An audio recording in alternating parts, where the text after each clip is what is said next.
회계원리 연습 제3주차 2교시입니다.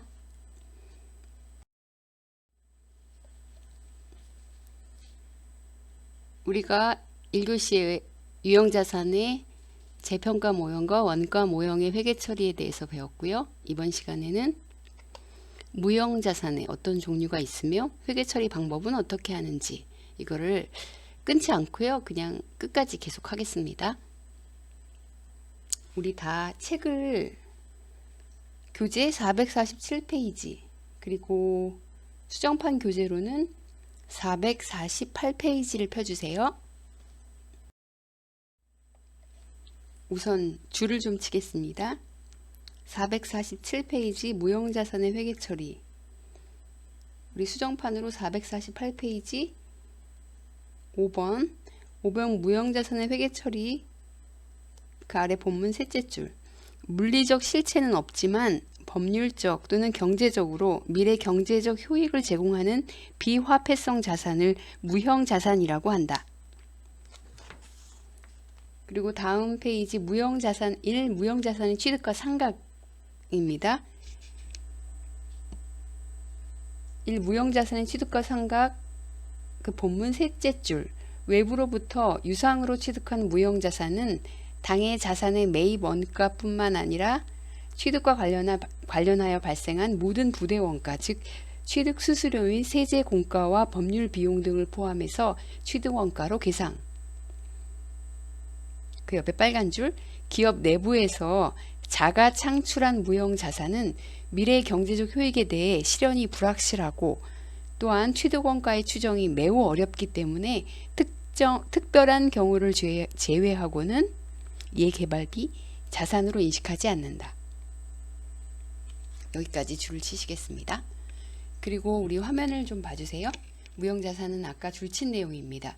물리적 형태는 없지만 영업활동에서 사용하기 위해 보유하는 자산으로서 법률적 또는 경제적으로 미래 경제적 효익을 제공하는 비화폐성 자산이다. 물리적 형태가 있고 영업활동에 사용하는 자산이 유형자산이었어요. 물리적 형태는 없지만 영업활동에 사용하기 위해 보유하는 자산은 무형자산이다. 근데 여러분, 물리적 형태가 없으면 모두 다 무형자산일까요? 모두 무형자산 아닐까요? 물리적 형태가 없다는 것은 무형자산의 충분 조건일까요? 필요 조건일까요?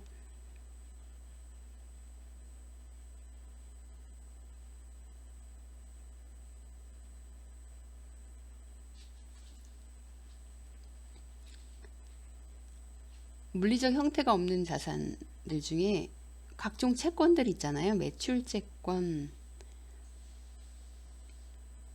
선급금,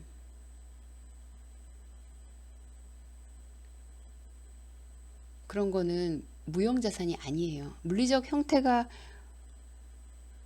없다고 모두 무형자산이 아니다. 0, X, 0. 비화폐성 자산이어야 돼요. 무형자산은 물리적 형태는 없지만 비화폐성 자산이어야 된다.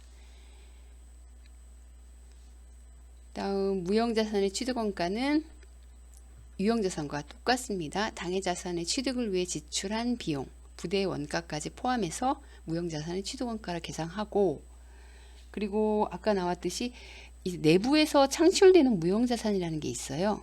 개발비, 우리가 제약회사 생각하시면 돼요. 하나의 신약이 나오기 위해서 수조 원의 연구개발이 이루어지기도 해요. 여러분, 지금 얼마나 제약회사들, 그 글로벌 대형 제약회사들이 그 코로나 바이러스를 이길 약을 얼마나 개발하고 있겠습니까? 근데 이거는 분명히 상품화되면 대박이 나는 거죠. 다 이걸 팔아가지고. 그러니까 이걸 그때그때 비용 처리할 게 아니라 자산으로 계상했다가, 개발비란 자산으로 계상했다가 제품이 완료돼서 실현될 때 비용으로 하는 게 더 맞을 것 같다라고 당연히 회사들은 주장하죠. 근데 이게 불확실한 거예요. 실현 여부가. 모든 글락소스미스클라인, 또 우리나라에 큰 회사들, 제약회사들이 코로나 바이러스 관련된 그런 치료제를 개발한다고 해서 어디가 개발이 될지, 언제 개발될지 알 수 없죠. 하지만 굉장히 큰 금액을 쏟아붓고 있을 거란 말이에요. 하지만 미래적 경제적 효익에 대한 실현이 불확실하기 때문에 이거는 자산으로 인정하지 않을 거예요. 그 개발비는. 특별한 어떤 예외적인 규정들이 뭔가 그 국제회계 기준에는 있겠죠. 그런 예외적인 경우를 제외하고 개발비는 자산으로 인식하지 않는다. 그러니까 외부에서 사온 것들, 외부에서 구입한 것들은 무형자산이 되는데, 또는 검증된 것들, 그런 거는. 근데 아직 개발하고 있는 내부에서 창출될 예정인 무형자산은 계상하지 않는다. 다음은 유형자산의 상각인데요. 여기는 그렇게 특별할 게 없습니다. 우리가 유형자산 상각을 배웠기 때문에 두 개가 어떻게 차이가 나는지 정도만 확인하시면 되겠습니다. 취득원가를 내용연수 동안 체계적인 방법에 의해서 각 회계기간 동안 배분해서 이를 비용 처리한다. 똑같습니다. 근데 유형자산은 감가상각비라고 용어를 쓰고 무형자산은 그냥 상각이란 용어를 사용합니다. 두 개의 근데 다른 어떤 차이는 없습니다. 또 둘의 차이점은 유형자산은 감가상각 누계액이라고 자산의 차감적 계정을 사용해서 원래 취득원가는 그대로 살려주면서 마이너스 형태로 표현하는데, 무형자산의 상각은 직접 원가에서 차감합니다. 자국가액이 그냥 없어져요. 그리고 무형자산은 내용연수가 무한한 것들이 몇 개 있어요. 물론 유형자산도 토지 같은 경우는 내용연수가 없죠. 내용연수가 무한한가 아니면 특정 연수로 결정되는가에 따라서 상각 여부가 결정된다. 이게 무형자산의 상각의 특징입니다. 다음은 무형자산의 취득가 상각 예제 문제를 한번 풀어보겠습니다. 이 예제는 우리 교과서 449페이지 무형자산의 취득가 상각 문제예요. 수정판은 450페이지에 있는 것, 10-8 한번 읽어보시고 그리고 나서 같이 회계 처리를 해보겠습니다.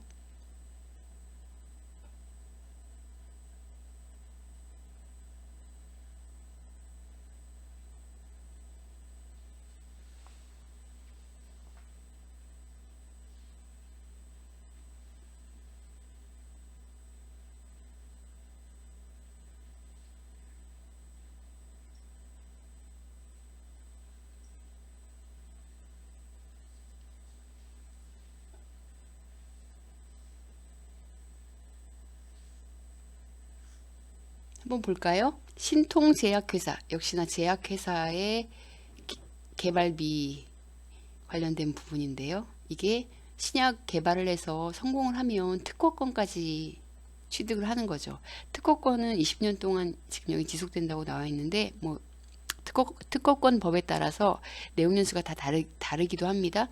근데 그 기간 동안은 다른 회사에서 이거를 카피할 수도 없고 똑같이 만들 수도 없어요. 그냥 독점적으로 우리가 공급하는 거야. 신통제약회사가. 근데 이제 이 특허권 법이 끝나고 나면, 그 특허권 효력이 끝이 나고 나면 이제 다른 회사들도 똑같은 제품을 성분이며 이런 것들을 다 그 약을 쪼개다가 복원해가지고 카피본을 만들 수 있는 거죠.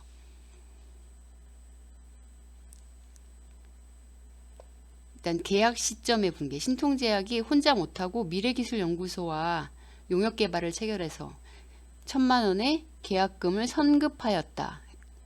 그러면 이건 선급금이겠네요. 아직은 자산된 게 아니라. 그래서 계약 시점의 분계는 현금이 1,000만 원 나가고 신통제약회사 입장에서 선급금이 자산으로 들어옵니다. 선급금 차변에 1,000만 원, 현금 1,000만 원. 그리고 1년 후에 신항생 물질이 성공적으로 개발돼서 신통제약회사는 회계연도 초에 특허권을 출원했습니다. 제반 수수료가 40만 원이 들었어요. 그러면 이미 그 선급금으로 계상되어 있는 용역 그 비용 있죠. 그게 비용 처리되는 게 아니라 특허권으로 자산 처리되는 거죠. 그때 특허권 가액은 1,000만 원 플러스 특허권 출원을 위한 제반 수수료 40만 원을 포함해서 특허권 출원 시점의 분계는 특허권 1,040만 원 그리고 수수료 나갔던 40만 원, 그 다음에 계약 시점에 분개했던 선급금 1,000만 원, 이렇게 해서 특허권이 됩니다. 특허권 법에 의해서 20년 동안 지속되나 경쟁 회사의 기술 개발 등을 고려해서 앞으로 8년 이후에는 보다 효과적인 항생 물질이 개발될 것으로 예측된다. 그러면 내용 연수는 상각 시점 회계연도 말에 20년으로 해야 할까요? 8년으로 해야 할까요? 경제적인 실질적인 내용 연수 8년. 그래서 1,040만 원 나누기 8 하면 130만 원을 8년 동안 상각하는 거고, 이 상각은 직접 상각이라고 해서 특허권 130만 원 줄여주고 대변에 차변에 특허권 상각비. 유형자산 종류입니다. 지금 여기 5개가 나와 있는데 뭐 이거보다 더 있을 수 있어요. 실체가 있지 않은 비화폐성 자산, 영업에 이용되는 무형자산들 있을 수 있죠. 여기 지금 특허권, 저작권, 상호와 상표, 프랜차이즈, 라이센스, 개발비 이런 거는 지금 교과서 교재에 나와 있는 것이고, 이거 말고 우리 실생활에 프로야구 선수들, 프로축구 선수들 계약금 있죠. 전속 계약을 맺어서 하는 계약금, 그것도 무형자산에 해당됩니다. 아이돌 엔터테인먼트 회사의 아이돌들의 전속 계약 기간 동안의 전속금, 전속 계약금, 그것도 전속 계약 기간 동안 무형자산 계상했다가 직접 상각을 합니다. 특허권 아까 우리 문제에서 풀어봤던 것처럼 신약 등을 개발해서 특허 출원을 해서 특허청에 특허권을 출원해서 받으면 그 기간 동안 독점적으로 공급할 수 있는 자산이 되는 거라 특허권으로 계상합니다. 저작권, 여러분 그 벚꽃연금이라고 장범준의 노래 있죠. 그게 저작권 때문에 얼마나 돈을 여태까지 벌었는지 뭐 기사에 항상 나오잖아요. 작년까지 60억을 벌었다고 합니다.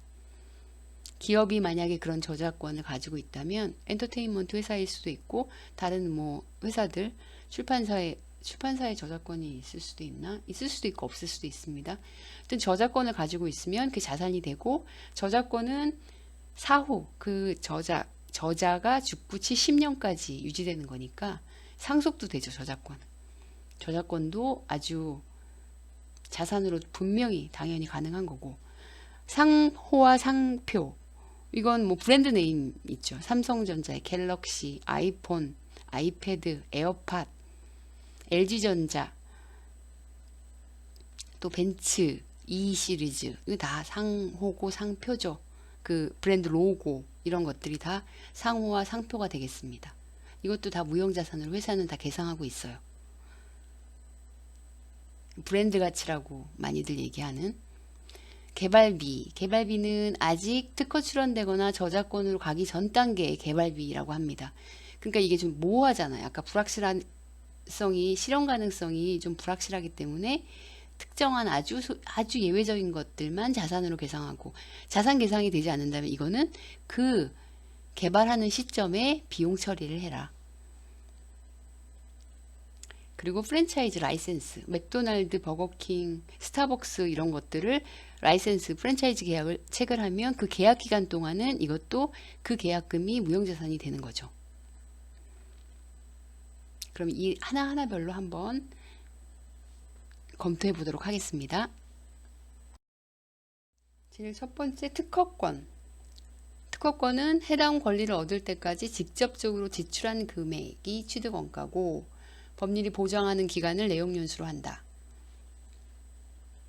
여러분 특허권을 가지고 있을 거라고, 코카콜라 경영학에서 많이 배우는 건데, 코카콜라는 그 코카콜라를 만드는 기술을 특허로 했을까요? 특허권으로 묶어놓으면 법률이 보장하는 기간 동안 내용 연수까지는 독점해서 만들 수 있지만, 그 기간이 지나고 나면 이걸 기술을 오픈해야 한다? 아니, 오픈해야 한다가 아니라 그 기술을 누가 도용하든 뭘 하든 뭐 다 분해해서 보든 가능한 거거든요. 근데 코카콜라는 그 콜라를 만드는 기술을 한 번도 특허를 낸 적이 없대요. 그리고 보안을 유지해서 지금까지 코카콜라만의 특별한 콜라를 만드는 거죠. 그러니까 사실 기업이 특허권을 내면 특허권이 법률에서 보장하는 기간까지는 법률적으로 보장을 받고 독점적으로 공급할 수 있지만 그 이후 기간에는 그냥 다 퍼지는 거예요. 그래서 이 선택을 해요. 이 기술을 계속해서 우리가 계속 혼자 만들어서 공급할 것이냐, 그럴 자신이 있냐, 그렇지 않다면 특허권 이제 출원을 하는 거지. 그 다음 저작권. 저작권의 권리는 저작자가 죽은 뒤 70년까지 보호된다. 아까 얘기했던 장범준 가수의 벚꽃 엔딩 노래는 장범준이 사후에도 70년 동안 자식들에게 상속돼서 저작권료를 받을 수 있겠네요. 그런 거를 한번 여러분도 여러분만의 독특한 아이디어를 기발한 것들을 한번 고민해 보세요. 기성세대들이 그냥 하는 것처럼 공부 열심히 하고 학점 잘 따가지고 좋은 직장에 가서 회사원으로 아니면 공무원으로 자격증 있는 전문 자격사로 변호사, 회계사 등으로 사는 것도 훌륭한데 독특한 이 튀는 아이디어를 가지고 자기만의 것을 만들어서 더 크게 성공하는 사람이 우리 이 중에도 나왔으면 좋겠어요. 항상 여러분을 응원합니다. 다음은 상호와 상표. 상호와 상표를 구별하지 않고 브랜드 네임이라고 한다. 이거는 책에 예가 나와 있어요. 상호와 상표 450페이지 가보시면 수정판 451페이지 예를 들어 자동차의 경우 G80이나 아반떼, 휴대전화의 경우는 갤럭시나 아이폰 등을 말한다.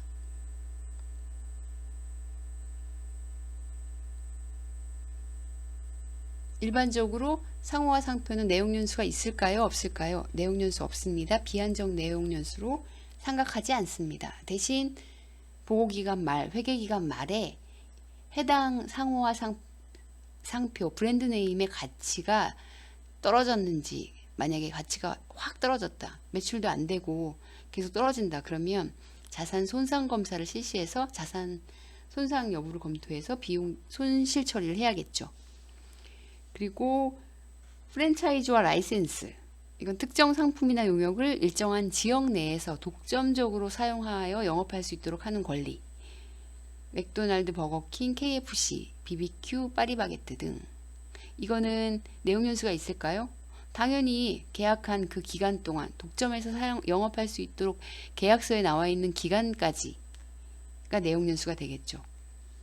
라이센스도 특정 기술이나 지식을 일정 기간 동안 이용하는 권리로 그 권리가 보장된 기간 동안을 내용 연수로 해서 직접 상각을 합니다. 다음은 개발비입니다. 개발비는 내부에서 연구개발 활동을 해서 나온 거고, 이거는 수익 창출과 관련된 미래의 경제적 효익에 대한 불확실성이 굉장히 심하다고 했어요. 그래서 쉽게 무형자산으로 자산 처리 안 한다고 했죠. 여기 표에서 보면 연구개발비 활동이 처음에는 연구를 하고 그 다음에 상품 개발을 하는 거예요. 단계로 보면 연구가 1단계고 두 번째가 이제 상품 개발하는 개발비가 두 번째 단계겠죠.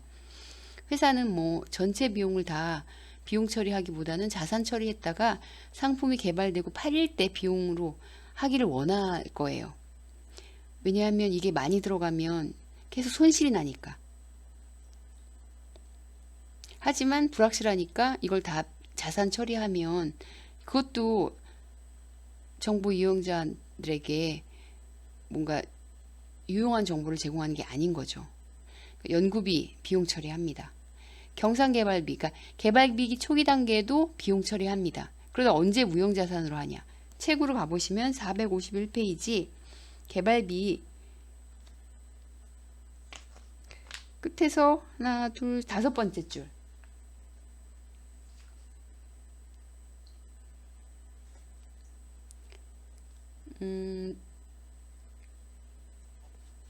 우리 그 수정판에서는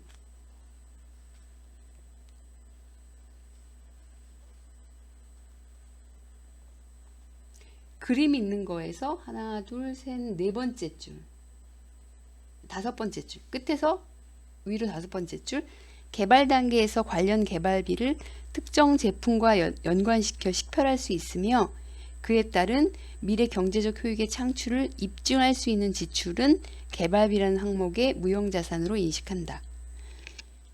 어떤 특정 제품과 연결시켜서 식별 가능할 때 그 비용이, 그리고 미래의 경제적 효익과 창출을 입증할 수 있을 때, 그 신약은 정말 중요할 것 같아. 예를 들어 만약에 제약회사도 있지만 엔터테인먼트에서 연습생을 계속해서 투자하는 비용은 자산 처리를 못 할까요? 그것도 개발비라고, 아이돌 개발비다. 특정되잖아, 한 사람당 다. 근데 그 중에 엄청 특출난 애가 있어서 얘는 분명히 뜰 거야. 그런 애는 개발비 자산 처리를 하겠다. 주장. 교과서대로, 개념대로라면 가능하겠죠. 엔터테인먼트 회사에 그 연습생, 아이돌을 되고 싶어 하는 연습생들을 위해 지출한 비용은 비용일까요? 아니면 자산 처리를 할까요? 궁금하지 않아요, 여러분?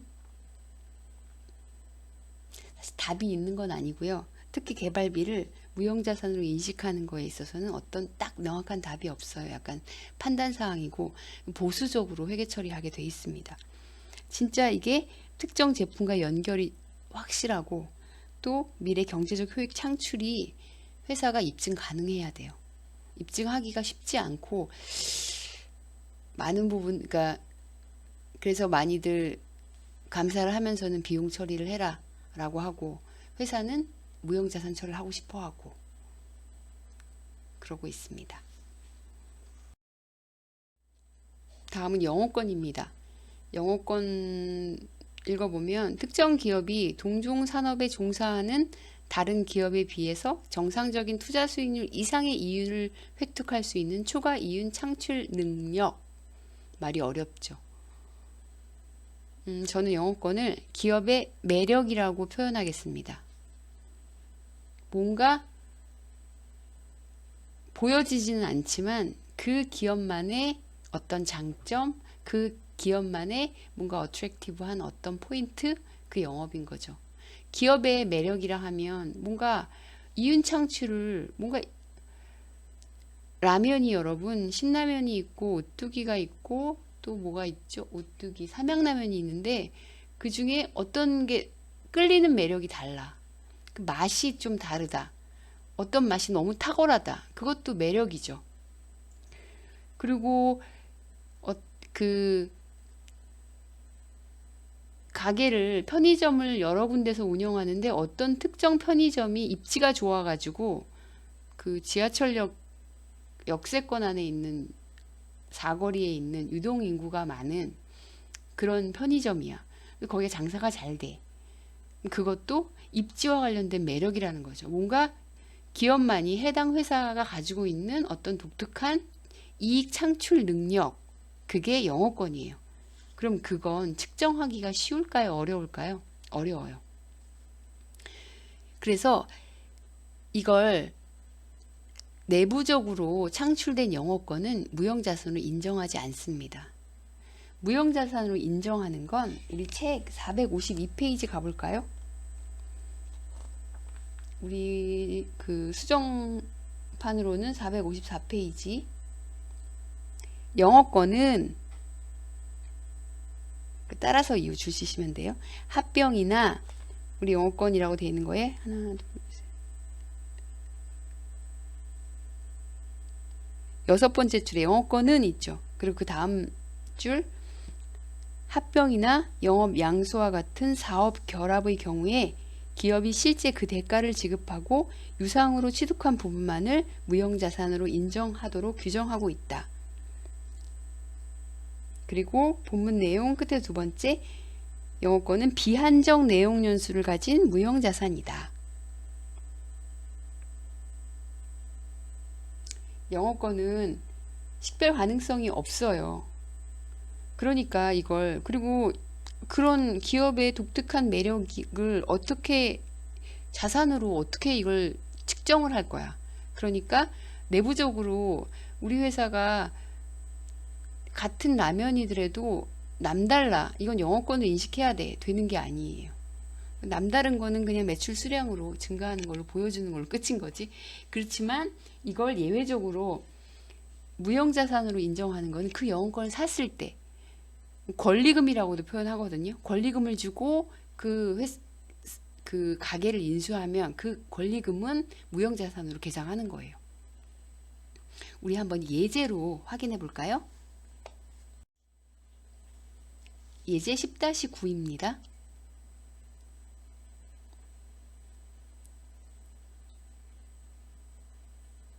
한번 여러분 읽어보세요.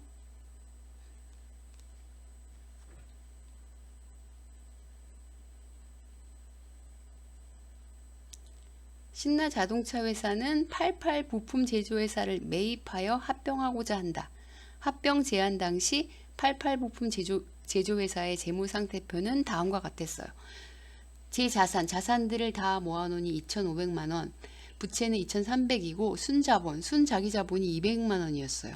그럼 그리고 이 자산들은 다 공정가치로 평가된 합병일 현재 88 부품 제조회사의 재무제표래요. 200만 원 주고 사면 되잖아. 순자산이 200이니까. 부채는 어차피 갚을 의무고. 근데 신나자동차 회사는 순자본이 200인 88 부품 제조회사를 240만 원의 현금을 주고 샀어요. 그 순자산 금액을 초과하는 40만 원이 여러분 뭘 것 같아요? 영어권인 거예요. 한번 취득 시점에 신나자동차 합병시 분계를 한번 볼까요? 그냥 다 들어와요. 그 자산 다 갖고 왔으니까. 그치? 차변에 제 자산 다 들어오고, 대변에 제 부채 다 들어오고, 그리고 현금이 240만 원이니까 대변에 240만 원 들어오고, 나머지 차익이 영어권 40만 원. 이렇게 들어가는 거예요. 이래서 신나자동차의 88 부품 제조회사가 다 제 자산과 제 부채가 다 들어오고, 이렇게 분계가 되는 거죠. 그리고 나면 이 영어권은 어떻게 될까요? 평가 연말에 취득하고 나서 기말에 어떻게 해? 분계를 해, 안 해? 상각을 해, 안 해? 비한정 내용 연수를 갖는다고 했어요. 영어권은 브랜드 가치처럼. 그래서 상각을 하지 않아요. 대신 손상 여부를 매년 검토해라.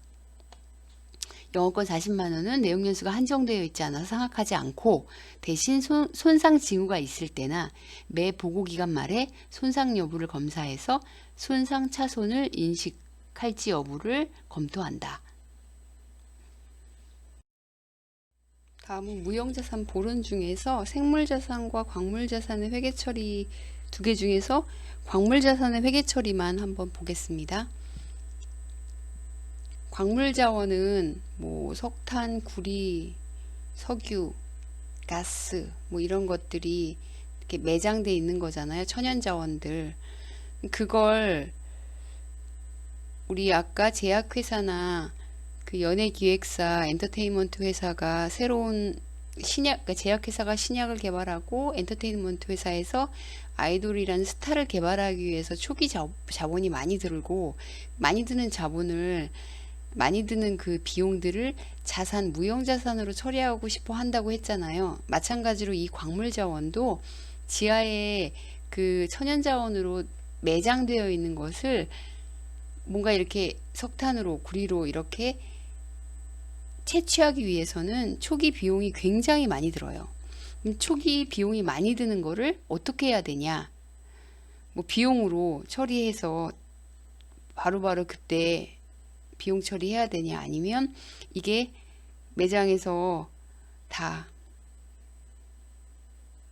탐사 비용이며 평가 비용들을 다 쓰고 실제적으로 광물 자원이 채취가 될 때 비용 처리를 할 거냐라는 그런 회계적인 이슈가 있을 수 있겠죠.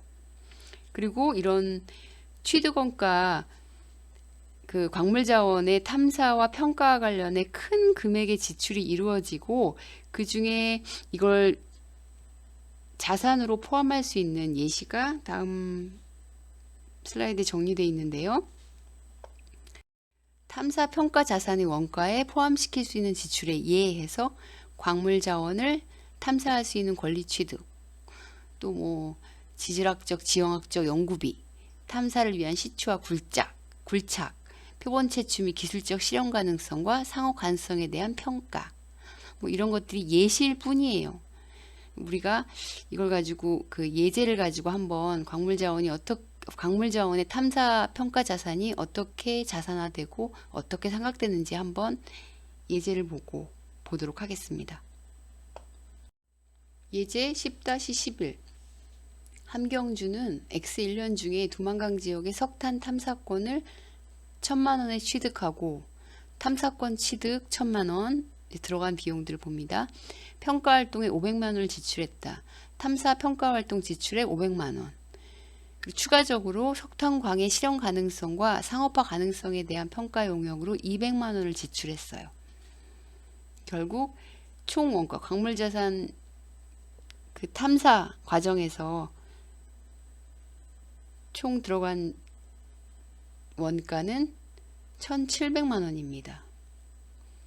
그럼 이게 자산으로 계산이 돼 있는데 X1년도 중에 석탄을 10만 톤 채굴해서 시장에 판매했대요.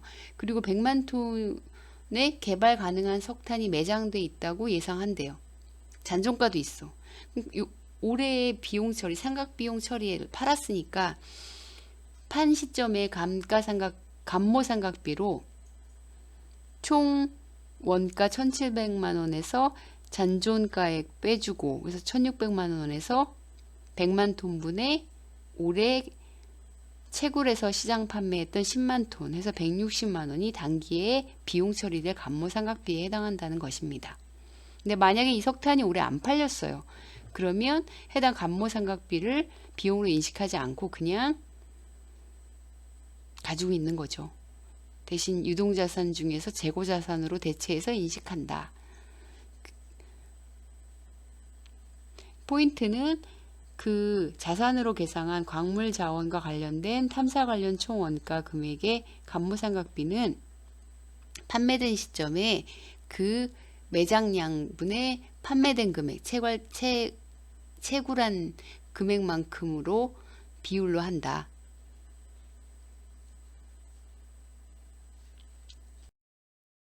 이제 마지막으로 2교시 과제를 말씀드리겠습니다. 다음 링크된 뉴스 기사를 읽고 SM, YG, JYP는 각 소속사의 연습생들이 쓰는 돈, 아이돌 스타들이 지출하는 돈, 그리고 아이돌 스타의 전속 계약금을 어떻게 회계 처리하고 있는지 정리해서 이메일로 제출해 주세요. 이게 2교시 숙제입니다. 여러분들 수고 많으셨습니다. 감사합니다.